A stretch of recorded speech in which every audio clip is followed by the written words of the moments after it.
Podcast BRIN, podcast riset dan inovasi, eksplorasi sains tanpa batas.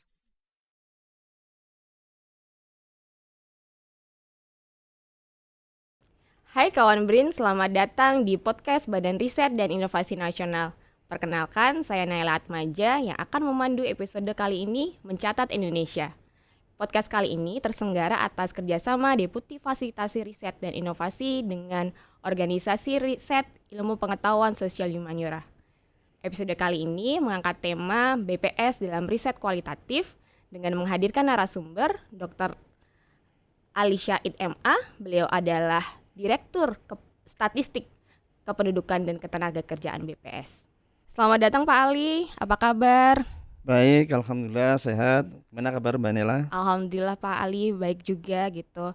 Mungkin sebelum kita memulai perbincangan diskusi kita episode kali ini, saya akan perkenalkan narasumber kita pada episode ini. Beliau adalah statistisi senior, kemudian menyelesaikan program doktoral di Flinders University Australia dengan mengambil jurusan Applied Population Studies. Banyak sekali pengalaman beliau baik di dalam negeri maupun di luar negeri, dan sekarang beliau menjabat sebagai Direktur Statistik Kependudukan dan Ketenagakerjaan. Ya. Benar ya Pak Ali ya gitu. Kalau BPS di tahun ini sedang sibuk dengan kegiatan apa Pak?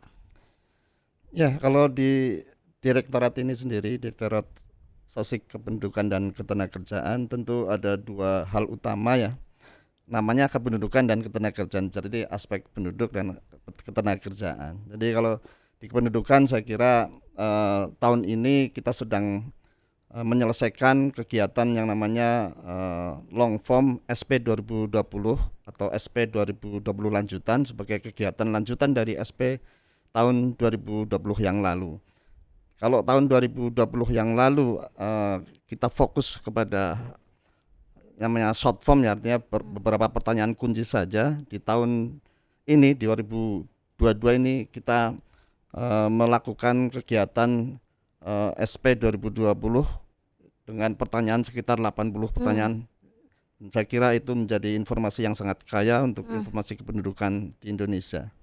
Dan yang kedua, di direktorat kami saat ini sedang menyelesaikan pengolahan data hasil survei Angkatan Kerja Nasional yang angka penganggurannya nanti insya Allah dirilis di bulan November. Ini ya Pak, apa sedang sibuk-sibuknya ya Pak ya, untuk di direktorat ini gitu. Salah satu kegiatan direktorat ini adalah kerjasama dengan BRIN itu sendiri gitu. Ini adalah kerjasama yang kedua. Di tahun lalu kita kerjasama kolaborasi riset kualitatif dengan mengangkat tema adalah pandemi COVID-19 dalam perspektif demografi, dan di tahun ini dengan tema pembangunan ekonomi hijau dan kondisi sosial demografi penduduk Indonesia gitu. Apa sih yang melatar belakangi kolaborasi riset gitu dengan menggandeng BRIN dalam kolaborasi riset dalam khususnya untuk kualitatif gitu? Ya, baik Mbak Nela. Jadi mungkin sebelumnya saya coba menjelaskan mengenai kegiatan statistik di BPS, bahwa berbagai kegiatan statistik yang dilakukan oleh Badan Pusat Statistik yang mencakup kegiatan survei, sensus, dan juga kompilasi produk administratif dari berbagai KL. Tentu output utamanya adalah data-data kuantitatif. Dan data-data kuantitatif tersebut sering tidak terjelaskan maknanya. Untuk itu kerjasama ini menjadi bagian penting bagi BPS dalam rangka bagaimana kita bisa menggali berbagai informasi-informasi yang mungkin bisa menjelaskan data-data kuantitatif tadi, karena kita perlu memaknai lebih baik terkait dengan data kuantitatif tadi. Dan kalau kita lihat data-data hasil kegiatan yang statistik yang dihasilkan oleh BPS ini kan pada prinsipnya adalah memotret fenomena yang terjadi. Dan ketika potret itu disajikan kepada publik, maka publik akan mencerna, melihat, membaca secara berbeda tergantung latar belakang mereka. Kalau latar belakangnya politisi mungkin memaknainya berbeda. Pemerintah juga berbeda. Nah, untuk itu untuk memberikan kemampuan kepada statistisi BPS dalam memahami data yang dihasilkan, tentu mereka perlu memahami fenomena di balik data yang dihasilkan. Dan saya kira untuk memahami fenomena itu kita perlu melakukan yang namanya kajian kualitatif. Dan dalam konteks ini BPS menggandeng BRIN yang saya yakin BRIN adalah sebagai institusi yang kaya akan pengalaman terkait dengan kajian kualitatif. Itu saya kira. Memberi makna dalam angka ya Pak ya. Kalau di BPS sendiri, apakah pendekatan kualitatif itu memang tidak ada gitu, atau memang ada tapi sedikit dan memang mayoritasnya adalah pendekatan kuantitatif gitu Pak? Kalau dari sisi data-data yang disajikan, saya kira hampir semua adalah data-data yang bersifat kuantitatif. Ada sejumlah isu terkait dengan sosial ekonomi misalnya. Mungkin isunya adalah banyak bisa digali dengan informasi mengenai kualitatifnya. Tapi dari sisi BPS selalu mencoba mentransfer informasi kualitatif tadi ke dalam informasi kuantitatif yang disusun dalam berbagai kegiatan survei dalam bentuk pertanyaan yang sudah dalam format kuesioner. Jadi itu saya kira yang kami lakukan. Jadi karena akan sulit menyajikan kepada publik bagi BPS khususnya ketika menyajikan data-data yang bersifat kualitatif. Nah, kualitatif barangkali kalau waktu saya di Direktorat Analisis dan Pengembangan Statistik ada beberapa kali melakukan kegiatan studi mendalam misalnya dalam rangka memberikan penjelasan yang lebih terkait data yang dihasilkan. Jadi kami mencoba menghubungkan antara informasi kualitatif dengan informasi kuantitatif yang dihasilkan oleh BPS. Oke, jadi memang mayoritas pendekatan yang dilakukan oleh statistisi di BPS itu sendiri memang tetap kuantitatif ya Pak gitu. Walaupun datanya kualitatif, mencoba mengkuantitatifkan ya, mengklasifikasikan dalam angka karena memang output dari BPS itu sendiri angka gitu ya Pak gitu. Tapi ini kan kolaborasi riset kualitatif ya Pak gitu.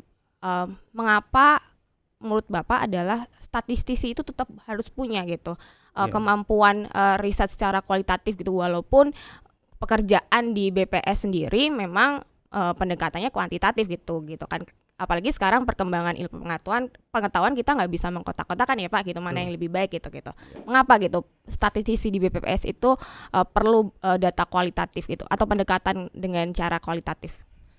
Saya kira ini terkait dengan tuntutan ya, bahwa dulu BPS hanya dituntut sebatas menyajikan data, tetapi seiring dengan perkembangan zaman, kemudian kondisi yang berubah dan dinamika yang terjadi di masyarakat dan juga di pemerintahan, tuntutannya menjadi tidak hanya sekedar menyajikan data, tetapi juga bagaimana kita bisa memberikan penjelasan yang lebih dari data-data yang kuantitatif tadi, dengan tadi yang saya bilang bahwa kita perlu memaknai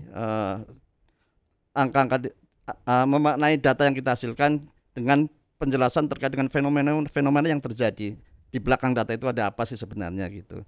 Nah, untuk itu tentu kami perlu memberikan pembekalan secara khusus kepada statistisi yang ada di BPS untuk mencoba belajar terkait dengan kajian kualitatif ini, agar bisa mendapatkan atau menggali informasi-informasi yang lebih mendalam, agar mereka mampu menjelaskan data-data kuantitatif yang dihasilkan oleh BPS. Itu saya kira. Jadi nanti kalau Pak, ketika kita menyusun katakanlah kuesioner ya Pak gitu kan, seringkali kan banyak fenomena yang tidak terpotret secara angka itu. Sains dari para statistisi untuk membaca fenomena itu akan lebih bisa nanti berguna ketika menyusun kuesioner ataupun bagaimana mendukung metode kuantitatif itu sendiri gitu. Tapi pasti ketika perubahan pendekatan itu pasti ada tantangannya ya Pak ya, pasti gitu kan. Apa sih Pak tantangannya ya untuk statistisi sendiri gitu kan? ketika riset kualitatif itu? Tentu ada berbagai tantangan yang harus dihadapi oleh statistisi dan mereka harus melakukan penyesuaian ya. Bagaimana kajian kualitatif yang pendekatannya sangat berbeda dengan kuantitatif tadi. Mereka tentu harus mempelajari metode-metode kualitatifnya seperti apa, metode analisisnya, proses pembuatan lapornya seperti apa, dan juga barangkali ketika di lapangan bagaimana menggali informasi kepada responden juga bagian penting. Saya kira itu juga harus dipelajari oleh para statistisi ketika ingin mencoba menggali informasi-informasi kualitatif yang diharapkan nanti mampu mendukung data kuantitatif yang dihasilkan.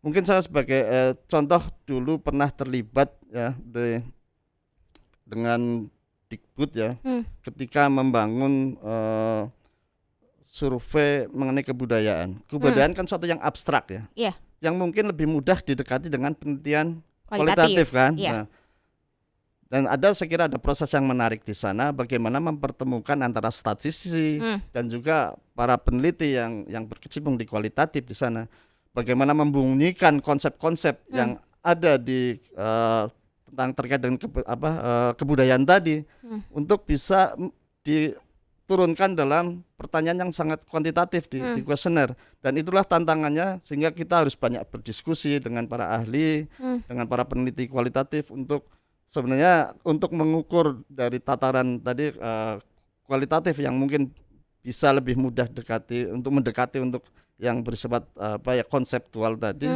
dalam kuesioner yang akan kita bangun. Jadi saya kira itu tantangan yang menarik, tapi tentu harus ada kolaborasi antara riset kualitatif dan juga kami dari sisi statistik yang lebih banyak ke kuantitatif tadi. Mengonsepkan dalam angka ya Pak, itu yang menjadi tantangan ketika statistisi itu bertemu dengan para ilmuwan kualitatif gitu kan. Kemarin Pak Ali sempat ikut ke Bali gitu ya, salah satu lokasi dari penelitian tahun ini gitu kan. Kita sempat FGD dengan beberapa narasumber gitu. Mungkin Pak Ali bisa membagi pengalamannya gitu. Itu kan salah satu rangkaian dari collecting data secara kualitatif gitu. Bagaimana Pak Ali sebagai statistisi gitu kan ketika ikut dalam salah satu rangkaian dari penelitian kualitatif ketika collecting data FGD itu, apakah ada perbedaan, terus kemudian belajar apanya gitu, dan kesannya gitu Pak ketika ikut dalam penelitian kualitatif walaupun sebentar ya Pak gitu. Jadi secara prinsip sebenarnya kan ada perbedaan yang sangat mendasar ya antara pendekatan kualitatif dan kuantitatif.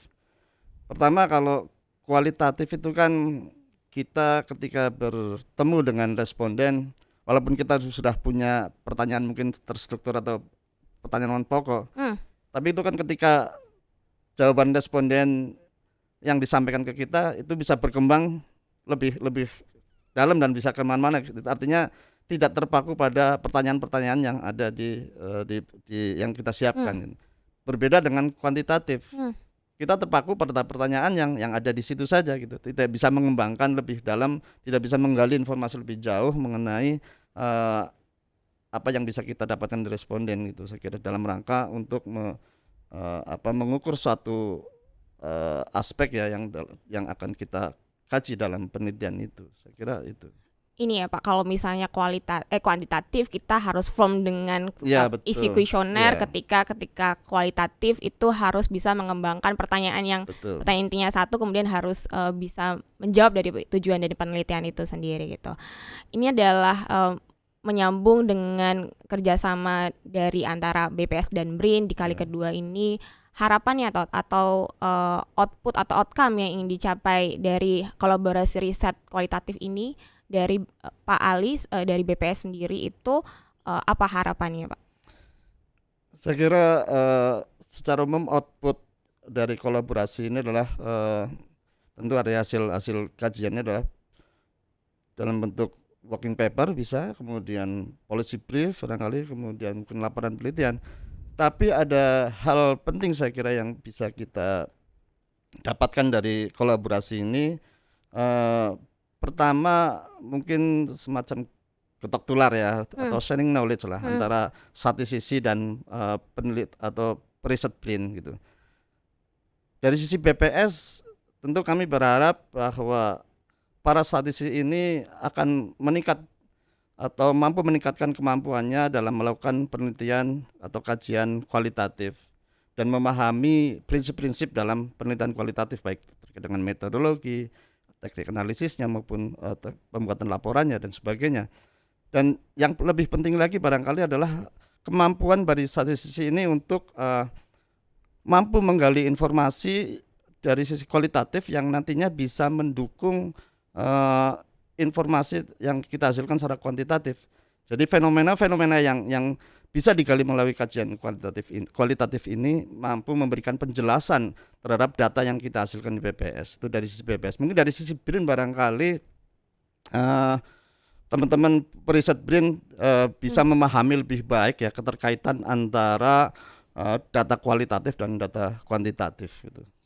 Sama-sama belajar ya Pak ya, Ya, gitu satu sama lain antara peneliti BRIN kemudian juga dari peneliti BPS itu sendiri gitu. Kalau apakah nanti output kertas kebijakan ini akan menjadi referensi untuk BPS sendiri gitu secara dalam pembuatan kebijakan atau nanti kedepannya gitu Pak? Selain selain sharing ini ya Pak, skill satu sama lain ya gitu. Ya tentu kami berharap bahwa selain tadi peningkatan kapasitas statistisi ya dalam melakukan kajian kualitatif, tentu hasilnya kami harapkan bisa kami gunakan untuk memberikan penjelasan-penjelasan terhadap hasil dari data-data yang dihasilkan dari kegiatan dalam konteks inilah sensus penduduk lanjutan ini ya atau long form ini. Artinya bahwa informasi yang disajikan dari hasil kajian ini bisa mendukung lah apa yang kami sajikan nanti di hasil LF secara kuantitatifnya. Oke Pak, terima kasih. Ini adalah kerjasama yang kedua ya Pak gitu. Kalau untuk harapan kerjasama antara BPS dan BRIN ke depannya, kalau dari Pak Ali sendiri?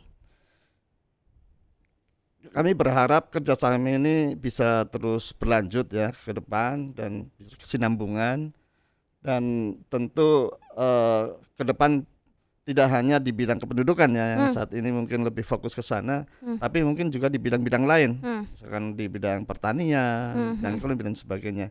Dan ke depan juga kami berharap bisa kolaborasi antara BRIN dan BPS ini mampu menjawab isu-isu yang sedang berkembang di masyarakat yang bisa kita potret baik dari sisi kualitatif maupun kuantitatif. Saya kira itu yang. Jadi tetap menjadi mitra strategis melalui salah satunya adalah kolaborasi riset bersama ya Pak gitu kan. Terakhir Pak Ali, mungkin ada hal-hal yang disampaikan kepada kawan-kawan BRIN? Ya, pada kawan-kawan BRIN, kami dari sisi BPS berharap kolaborasi ini bisa kita teruskan, dan tentu hasil dari kolaborasi yang sudah kita lakukan selama 2 kali kegiatan ini, saya kira ya dari 2020 terkait dengan kegiatan SP ini, hasilnya bisa dimanfaatkan baik oleh pemerintah maupun oleh peneliti maupun kalangan lain ya, akademisi barangkali ya, untuk memanfaatkan hasil ini seoptimal mungkin. Mungkin itu. Terima kasih Pak Ali untuk waktunya di sela kesibukan SP lanjutan ya Pak ya. SP lanjutannya, terima kasih, semoga obrolan kita ini punya dampak gitu Pak, punya bisa bercerita. Selama ini kan BRIN sendiri itu lebih banyak riset kualitatif, dan ini dari sisi BPS sebagai salah satu mitra strategisnya gitu. Terima kasih sekali Pak Ali. Sama-sama. Terima kasih. Baik, demikian obrolan kita dengan tema BPS dalam riset kualitatif dengan narasumber Dr. Ali Syahid. Semoga diskusi ini bisa bermanfaat untuk kita bersama. Selamat bertemu pada podcast BRIN selanjutnya. Salam eksplorasi sains tanpa batas. Podcast BRIN, podcast riset dan inovasi, eksplorasi sains tanpa batas.